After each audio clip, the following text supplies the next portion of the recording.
The icy grip of a Seattle winter tightened around the city as Alex Thompson stepped out of his modest apartment building in Capitol Hill, the faint jingle of his keys slicing through the stillness of Christmas Eve. It was 11:49 p.m., and a thin layer of snow coated the streets, glinting under the soft glow of street lights. The air was sharp, biting at his exposed skin, and Alex pulled his scarf closer, his breath forming quick, fleeting clouds. At 34, he carried the weight of a man who'd lost more than he could bear. Dark circles etched beneath his hazel eyes, a slight stoop to his once broad shoulders. 2 years ago, he'd been a different person. Software engineer with a promising career, married to Emma, whose laughter could transform their tiny studio apartment into a haven. They'd been preparing for their daughter Mia, due in the spring, painting the nursery a soft lavender because Emma believed it symbolized hope. But a drunk driver on a rainy April night had shattered that dream, leaving Alex with an empty crib, a silenced laugh, and a heart that refused to mend. Now he worked night shifts as a security consultant, a job that allowed him to retreat from the world. Christmas Eve was just another shift, another night to bury himself in routine and avoid the memories that haunted him. He trudged toward his car, parked a block away, when a flicker of movement near the dumpster halted him. At first, he mistook it for a raccoon. Seattle's alleys were rife with them, but the figure was too small, too deliberate. Squinting through the falling snow, his pulse quickened as the shape sharpened into a child. A little girl, no more than 8 years old, rummaged through the trash with thin, trembling hands. Her dark hair clung to her face in wet, tangled strands, and her oversized coat, once a vibrant purple, now patched and torn, swallowed her frail frame. She moved with a quiet, practiced efficiency, pulling out a half-eaten sandwich and cradling it against her chest like a lifeline. Alex's feet moved before his mind could process the scene. "Hey, there," he called softly, raising a hand to avoid startling her. The girl's head jerked up, her wide hazel eyes flashing with terror. She clutched the sandwich tighter, her body tensing as if poised to flee. "It's okay," he said, keeping his voice low and gentle. "I'm not going to hurt you." She froze, studying him with a wariness that no child should possess. Her cheeks were hollow, her lips chapped and cracked from the cold, and the patches on her coat, crudely stitched with mismatched fabric, spoke of a life on the edge. "What's your name, sweetheart?" Alex asked, lowering himself to her level. The girl hesitated, her gaze darting between him and the shadowed alley. After a long pause, she whispered Lily. Her voice was so faint it nearly vanished in the wind. "Lily," Alex repeated, offering a small, reassuring smile. "That's a beautiful name." "I'm Alex." He noticed her fingers red and raw from the cold, and the way her slight frame shivered despite the coat. "Are you looking for something specific?" She nodded, her grip on the sandwich tightening. "Food," she murmured, her voice barely audible over the rustling snow. The word struck Alex like a physical blow. He'd seen hunger in distant news reports and stories of far-off crises, but never on a child's face in his own neighborhood. No kid should be out here digging through trash, he thought, his chest tightening with a mix of anger and sorrow. Especially not on Christmas Eve. He glanced around the deserted street, the snow muffling any signs of life. "Where are your parents?" "Lily." The question seemed to drain the last bit of color from her face. Her bottom lip trembled and she stared down at the snow-dusted ground. I don't have any," she said, her voice cracking under the weight of the confession. Alex felt a knot form in his throat, a familiar ache he'd buried deep since losing Emma and Mia. He knew that hollow feeling, the loss that left you adrift. For 2 years he'd built walls around his heart, convincing himself Solitude was his sanctuary, but seeing Lily so small and alone cracked those defenses. "What do you mean, you don't have any?" he asked, his tone softening with empathy. Lily's eyes filled with tears she fought to hold back. "I lived with my Grandma Ruth. She was all I had after my mom left when I was a baby." Her words came in halting stutters, each one heavier than the last. 3 weeks ago, she got sick. This cough that wouldn't stop. We didn't have money for a doctor, so she just took medicine from the store. One morning, I tried to wake her, but she wouldn't open her eyes. Alex's breath caught in his chest. He knew that moment all too well. The desperate shaking, the denial, the crushing reality. He'd lived it when the hospital called about Emma's accident. Lily wiped her nose with her sleeve, her voice dropping to a whisper. People in uniforms came and took her away. They said I had to go with new families, but none of them wanted me. The last ones, they didn't care, so I ran back here. I thought maybe Ruth might come home. Tears burned behind Alex's eyes, a rare break in his emotional armor. This child had been tossed through the foster system like a discarded object left to survive on scraps and hope in the freezing December night. "How long have you been out here?" he asked, his voice thick with emotion. 2 days, she admitted, her gaze fixed on the sandwich. "I've been sleeping in that old warehouse down the block. There's a broken window I can fit through. 2 days. An 8-year-old enduring this alone in such weather." Alex checked his watch, 12:01 a.m.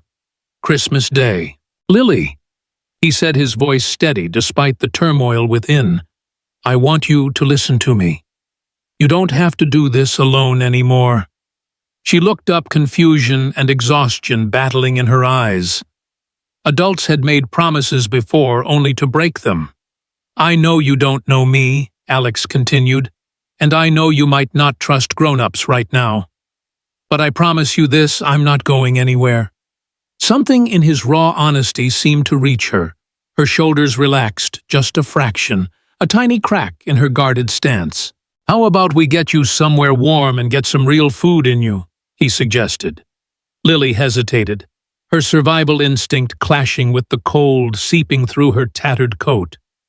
The sandwich in her hands was moldy on one edge, and her shivering intensified. Finally, she nodded a silent surrender to the promise of safety. Alex's apartment was a stark contrast to the chaos outside, small, clean, but barren. No photos adorned the walls, no decorations marked the space, just the essentials of a man who'd stopped living for joy. Yet as Lily stepped inside, her eyes widened at the simple warmth of the heater, and Alex saw his home through her perspective, a refuge in a storm. "Let me run you a bath," he said, heading to the bathroom. As the tub filled with hot water, he rummaged through his closet, finding an old t-shirt that would swamp her a pair of sweatpants with a drawstring and thick wool socks. While Lily soaked, likely her first bath in days, Alex heated canned tomato soup and made grilled cheese sandwiches, the kind his mother used to prepare on cold nights. Simple, but warm and filling. When Lily emerged wrapped in his oversized clothes, her hair damp and her cheeks pink from the heat, she looked transformed. Still thin, still weary, but human again. She ate slowly, methodically, as if savoring each bite might preserve it. "There's more," Alex said gently. "You can have as much as you want." Lily's eyes welled up, disbelief mingling with hope. "Really?" she asked, her voice trembling. As she ate, Alex's mind churned. He couldn't send her back to a system that had failed her so completely. But he also couldn't keep her without guidance. He thought of Emma, of the lavender nursery, of the dreams they'd woven together.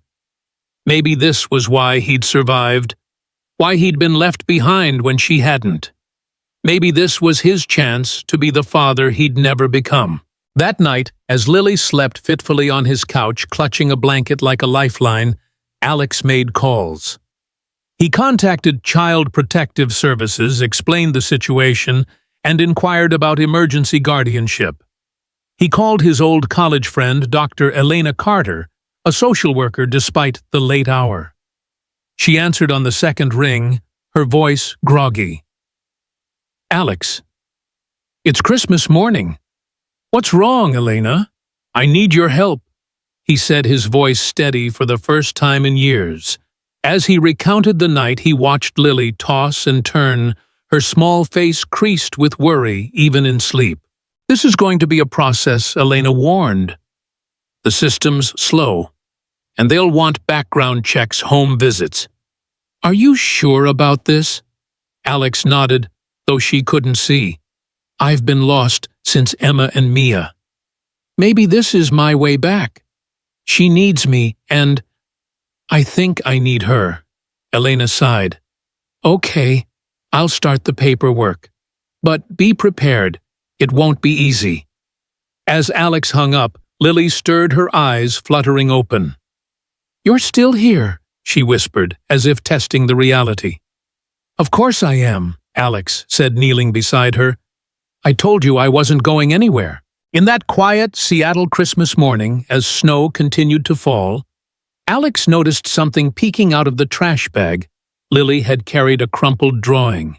He gently pulled it free, revealing a sketch of a girl standing alone under a stormy sky, her face etched with sadness. The detail, the emotion, it reminded him of Emma's sketches, the ones she'd made to process her own grief after losing a sibling years before. "Did you draw this?" he asked softly. Lily nodded shyly.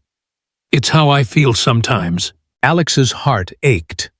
This child had talent, a way to express what words couldn't capture. "We'll find a way to get you more paper," he promised. "Maybe even some colors." Lily's eyes brightened, a flicker of hope breaking through her fear. That night, as he sat watching her sleep, Alex knew this was more than a rescue. It was a beginning, a chance to rebuild, not just for Lily, but for himself, piece by piece, with every small act of care. Outside, the snow fell steadily, blanketing the city in silence, as two broken souls took their first tentative steps toward healing. The days following that snowy Christmas morning stretched into a haze of uncertainty and delicate adjustments. Alex woke to the soft hum of the heater in his Capitol Hill apartment, the faint light of dawn creeping through frosted windows, casting a pale, ethereal glow across the room. Lily slept on the couch, her small form curled tightly beneath the blanket, her breathing uneven, as if even sleep couldn't fully release her from the tension that had gripped her life. He moved with care, the floorboards creaking faintly under his weight, and brewed a pot of coffee to dispel the exhaustion that clung to him after the restless night. His mind raced with the calls he'd made.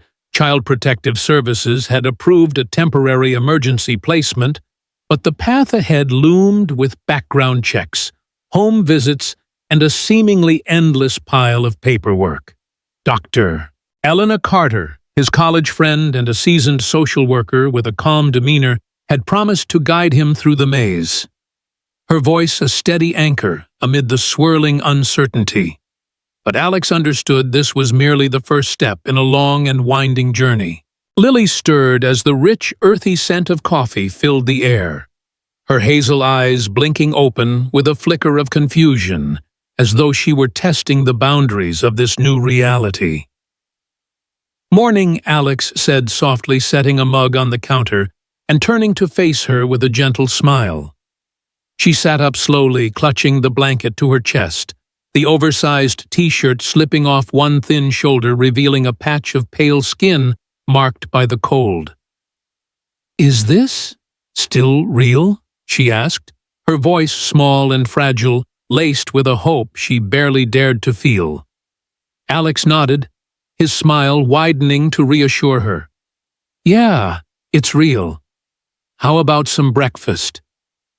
He rummaged through his sparse kitchen, pulling out eggs, bread, a jar of strawberry jam, and a block of cheese. As he cracked eggs into a pan, the sizzle of cooking filled the silence, and Lily watched from the table, her gaze cautious, yet tinged with a quiet curiosity. Soon, they shared a simple meal of scrambled eggs with melted cheese and toast spread with jam. The warmth of the food, a stark contrast to the frigid night they'd endured. She ate slowly, her movements deliberate, as if each bite might be her last, a habit etched into her by days of scarcity. That afternoon, Elena arrived, her presence bringing a sense of order to the tentative new life forming in Alex's apartment. A petite woman with graying hair tied back in a neat bun and a clipboard tucked under her arm, she carried a warm smile that seemed to soften the edges of the room. "I've filed the initial paperwork," she said, glancing at Lily with a professional yet compassionate eye. "But we'll need to assess your home and your background, Alex. This won't be a quick or easy process."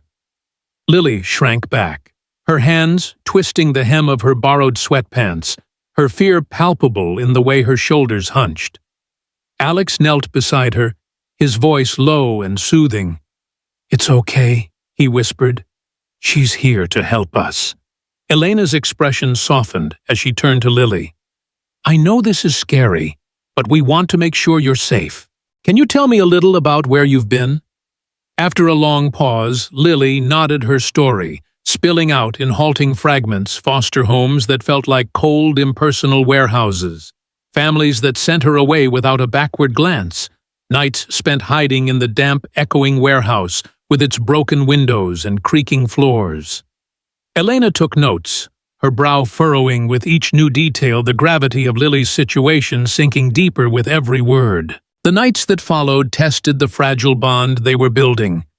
Lily's nightmares began sharp cries piercing the quiet. As she relived the morning, she found Ruth unresponsive, her small voice calling out in a desperate plea that echoed in the stillness. Alex would rush to her side, sitting on the floor beside the couch, holding her trembling hand, until the terror ebbed away into exhausted silence. "You're safe now," he'd murmur, his voice a steady anchor in her storm, though it carried echoes of his own unresolved pain. Other times he'd discover her hoarding food crumbs tucked into corners, half-eaten bread stashed under pillows, a jar of jam hidden beneath the couch. A survival instinct he recognized from his own days of emotional deprivation after Emma's death. He'd gently relocated it to the kitchen, his tone patient and reassuring. "There's always more, Lily. You don't need to save it." She'd nod, her eyes downcast, but the habit persisted, a silent testament to the uncertainty that had shaped her young life. Alex faced his own struggles as the days wore on. The sight of Lily's drawing, that stormy sketch of a lonely girl standing beneath a turbulent sky, unlocked a floodgate of memories of Emma, who had been an artist with a rare gift for capturing emotion on paper. She'd filled their apartment with sketches of their future, of Mia, their unborn daughter, her hands deftly outlining dreams that never came to pass. After the accident, he'd packed them away in cardboard boxes, unable to face the pain they evoked, sealing them in the closet like a tomb. Now, seeing Lily's talent, he found himself pulling out an old sketchbook from that dusty box, tracing Emma's delicate lines with trembling fingers, wondering if this was his chance to honor her legacy and find a piece of himself again. To cope, he followed Elena's advice and joined a grief support group that met weekly in a church basement, its dim lighting and worn chairs a stark setting for shared sorrow. The first session was awkward strangers sharing tears over lost spouses and children, their voices breaking with raw honesty, but their stories mirrored his own, and slowly he opened up. "I lost my wife and unborn daughter," he admitted one night, his voice rough with emotion. "I thought I was done living. Then I found Lily. The group nodded, their silent understanding a balm to his wounded soul, a connection he hadn't realized he craved. Seeking a distraction from the emotional turbulence, Alex took Lily to a community art class at the Seattle Center, a program designed to offer solace and creativity to children in need. The room buzzed with energy, paint-splattered tables, eager hands wielding brushes, and the sharp scent of acrylics mingling with the damp air. Lily's eyes lit up as she picked up a pencil, her fingers trembling, but determined as if the act of drawing could rewrite her story. She sketched a tree under a bright sky, its branches stretching wide and hopeful, a stark contrast to her earlier work. The instructor, Mara, a kind woman with a painter's smock and a warm, infectious laugh, praised her talent. "You've got a gift," she said, her voice encouraging, and Alex watched a warmth spreading through his chest, like sunlight breaking through clouds.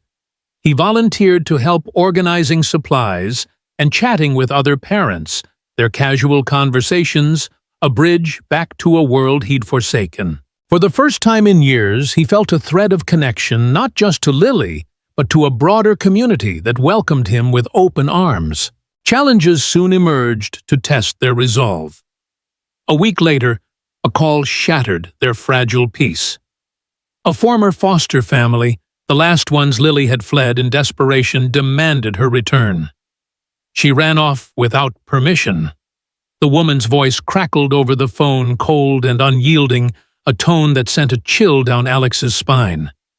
His stomach tightened with a mix of anger and fear. He contacted Elena immediately, who arranged a legal consultation with a family lawyer named James, a burly man with a reassuring grin. The dispute was minor. Lily's placement with them had officially lapsed due to their negligence, but it added a layer of stress that hung over their days. A social worker visited soon after, inspecting his apartment with a critical eye, asking probing questions about his stability, his mental health, and his ability to provide for a child. "I know I'm not perfect," Alex told her, his voice steady despite the nerves fluttering in his chest. "But I'm trying. She needs someone who won't give up on her." The worker nodded, jotting notes in her binder, but the process dragged on, each day a test of his patience and determination. As spring hinted at its arrival with the first buds on the cherry blossoms along the streets, Alex transformed the spare room into a space for Lily, a sanctuary to call her own. He painted it a soft green, a color she chose after much deliberation, her small hand pointing to the shade on the paint swatch with a shy smile.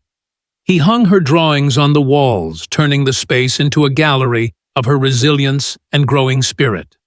One evening, while sorting through old boxes in the closet, he found Emma's art supplies, brushes caked with dried paint, a half-finished portrait of him with a lopsided grin, and a set of watercolors she'd cherished like treasures. Tears stung his eyes as he set them out on the table, deciding to share them with Lily as a bridge between past and present. "These were my wife's," he said, handing her a brush with a steady hand. "She'd want you to have them." Lily's face brightened, and she painted a clumsy flower, giggling as paint smeared her fingers and dotted her cheeks. Alex laughed too, the sound foreign yet liberating, a release of the grief he'd held too long, a sound that echoed with the promise of healing. Their bond deepened through the rhythm of daily routines. He learned to braid her hair, fumbling at first, earning her giggles as he twisted strands unevenly, his large hands clumsy with the task. He helped with her schoolwork, patiently explaining math problems she'd missed during her time in foster care. His engineer's mind breaking down equations into simple, manageable steps. Some days she'd withdraw, retreating into silence, as if bracing for the inevitable abandonment she'd come to expect from a world that had let her down. During those times, Alex stayed present, cooking dinner with ingredients from the local market, reading stories aloud from a worn book he'd found in a thrift store, showing through actions rather than words that he was committed to her. He noticed her confidence grow, her laughter becoming less tentative, a melody that filled the apartment with life. Yet healing remained a jagged, uneven path. One night, a nightmare left her sobbing, "Ruth's gone, and they'll take me away," her voice raw with panic. Alex held her, rocking gently as her tears soaked his shirt, his own grief surfacing as he thought of Emma's final moments in the hospital.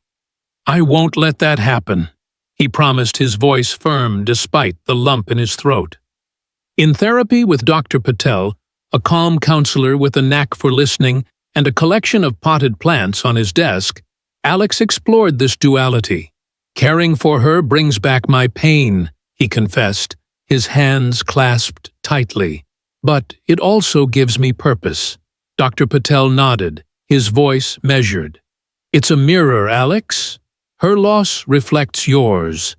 But together, you're finding a way forward, step by step." That night, Lily curled into his lap, a new habit when she needed comfort or wanted to share a quiet moment. "You're like a dad," she said softly, her voice a whisper of hope against the darkness. Alex's throat tightened, emotions swirling. "I'd like that," he replied, feeling the weight of that word settle into his heart, like a cornerstone. Outside, Seattle's rains softened the snow, giving way to budding cherry blossoms along the streets, their pink petals a promise of renewal. Alex's apartment, once a sterile shell, now pulsed with life. Lily's art adorning the walls, her laughter echoing through the rooms, their shared meals, a ritual of trust and connection. The legal battle with the foster family faded, as Elena secured a court date. But the wait tested his patience, stretching his nerves thin. He threw himself into the art class, helping Mara plan a community mural to brighten a local park. The project, a canvas for hope. Lily joined her tree sketch, inspiring other children, and through it, Alex reconnected with neighbors, their smiles and shared stories a balm to his long isolation. One evening, as they painted together under the fading light, the air cool with the promise of spring, Lily said, "This feels like home." Alex looked at her, the city lights reflecting in her eyes, and realized she was right. This was their beginning. A fragile but growing family built on the ashes of their pasts, nurtured by the promise of a shared future, a testament to the power of choice over circumstance. The weeks leading up to the court date unfurled with a tense anticipation that seemed to weave itself into the very fabric of Alex's Capitol Hill apartment, the space now transformed by the quiet energy of their evolving bond. It was a crisp Saturday morning, the clock ticking past 10:13 a.m. on August 23, 2025, as golden sunlight streamed through the windows, casting a warm glow across the soft green walls of Lily's room, a sanctuary he'd painstakingly crafted for her with reclaimed wood and a painter's care. She sat at the small desk he'd built, her fingers moving with a deft grace across a sketchpad, capturing the Seattle waterfront, with the Space Needle piercing a sky dotted with sailboats gliding silently on the water. Her talent had blossomed under Mara's nurturing guidance at the community art class, and the walls now bore a vibrant gallery of her creations. Trees with sprawling branches reaching for the sun, delicate flowers swaying in imagined breezes, and faces that whispered stories of resilience and quiet hope. Alex watched from the doorway, a mug of coffee warming his hands, the steam curling upward like a prayer, his heart swelling with a pride he hadn't felt since Emma's days of painting beside their old kitchen table, her laughter filling the air. Today was the day they'd face Judge Margaret Olson, a pivotal moment that could cement their fragile family or unravel the progress they'd fought so hard to achieve.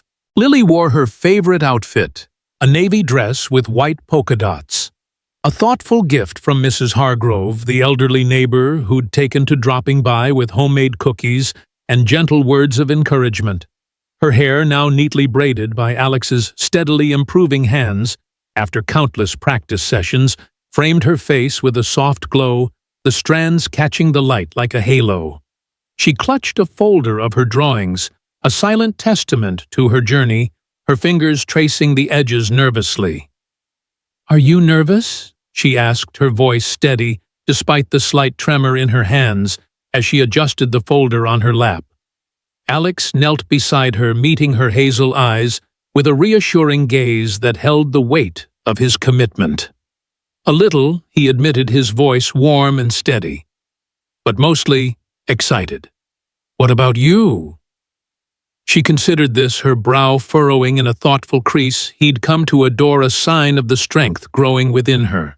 "I think I'm scared but hopeful, like when I draw something new and wonder if it'll turn out okay or if the colors will clash."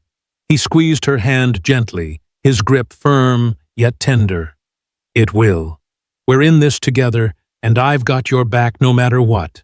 At the courthouse, the hallway buzzed with a symphony of activity lawyers in crisp suits, conferring in hushed tones, families whispering nervously as they clutched documents, the faint hum of justice reverberating through the polished marble walls. Elena and James, the burly family lawyer, with a reassuring grin that could calm a storm, flanked them like sentinels, their presence a shield against the uncertainty that gnawed at Alex's edges. Inside the courtroom, Judge Margaret Olson presided with an air of quiet authority, her gray hair pulled back in a tight bun, her expression a mask of impartiality, as she reviewed the thick stack of files spread across her desk. With decades on the bench, she'd witnessed every shade of human struggle: abandonment, redemption, despair. But something about Alex and Lily's case had lingered since the initial hearing. A thread of hope woven into the legal jargon and social worker notes. "Mr. Thompson." She began, her voice firm, yet tinged with a quiet fairness that commanded attention when we first met 6 months ago. "You were a single man with no parenting experience, requesting emergency guardianship of a child you'd known for less than a day. I had my reservations about your ability to provide a stable and nurturing environment given your own recent losses." She paused, her fingers tracing the edges of reports from Dr. Patel, Lily's teachers, and the social worker who'd visited their home with a clipboard and a keen eye. However, she continued, her tone shifting slightly to reflect a growing respect. "The evidence before me paints a compelling and transformative picture. Dr. Patel notes your significant progress in therapy, your unwavering commitment to healing alongside Lily, and your courageous willingness to confront your own grief head-on.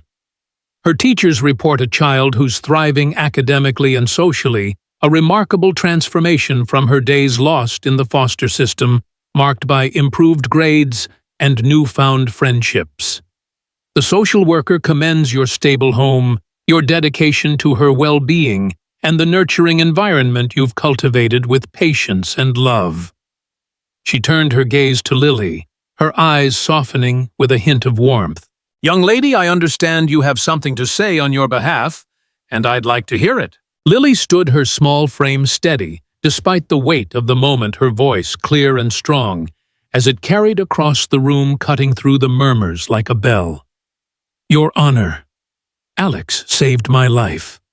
Not just that first night, when I was cold and hungry, scavenging through trash to survive, but every day since then.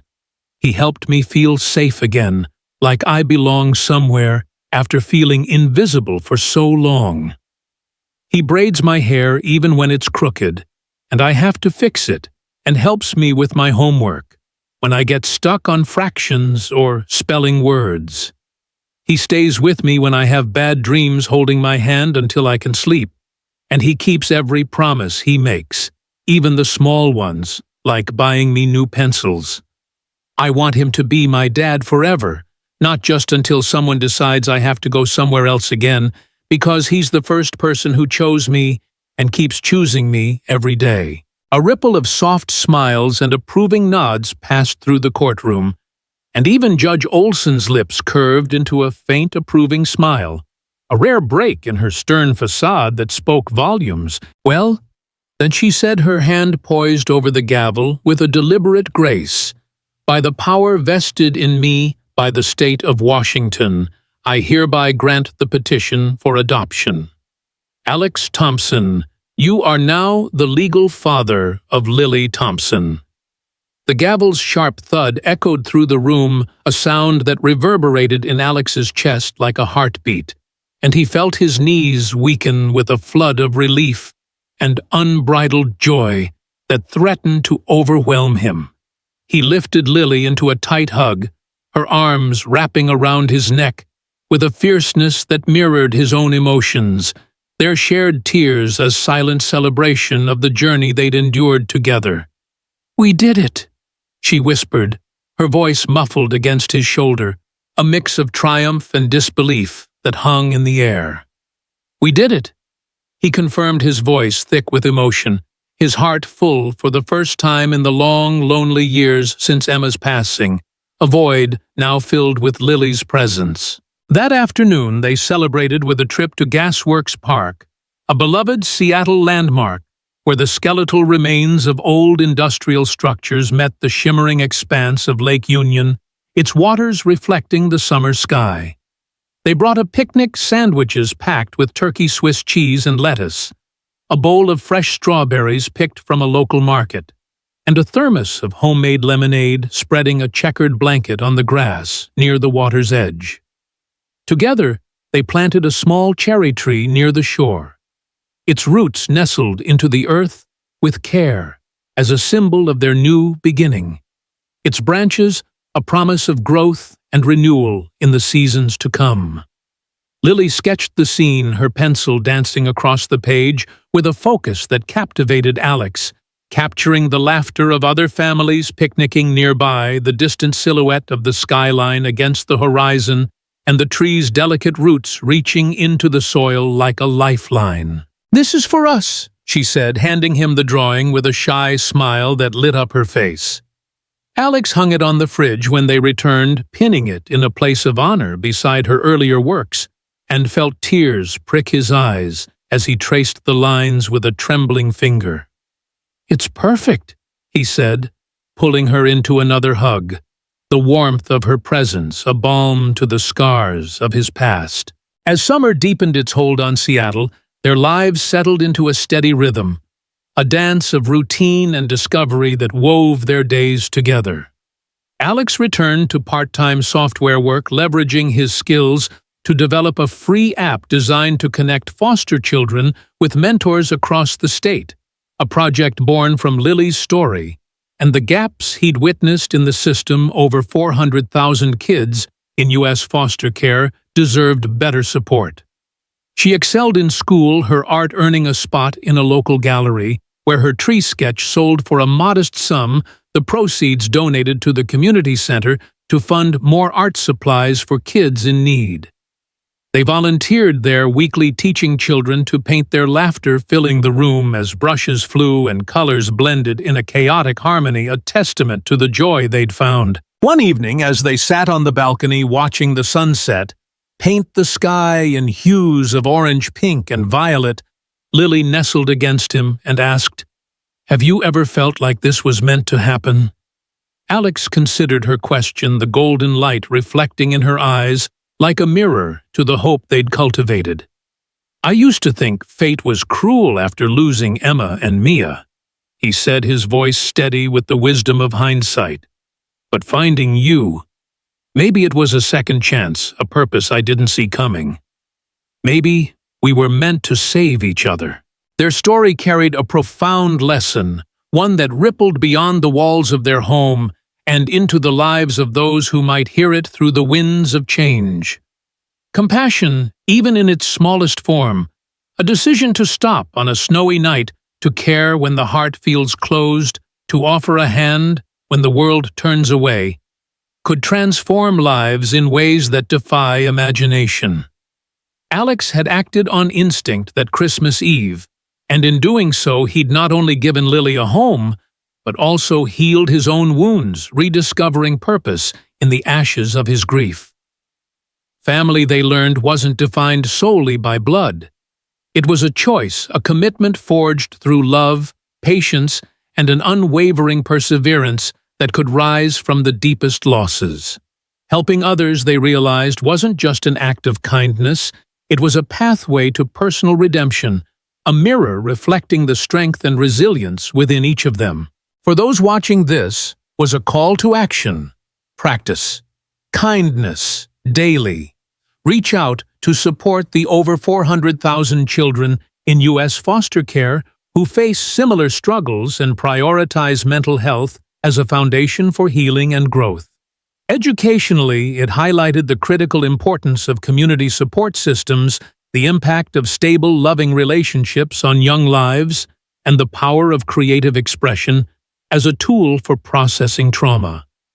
As they watched the stars emerge, casting a gentle light over the city, Alex and Lily knew they'd built something enduring, a family rooted in choice and nurtured by compassion, a testament to the transformative power of a single act of care to change the world one heart at a time.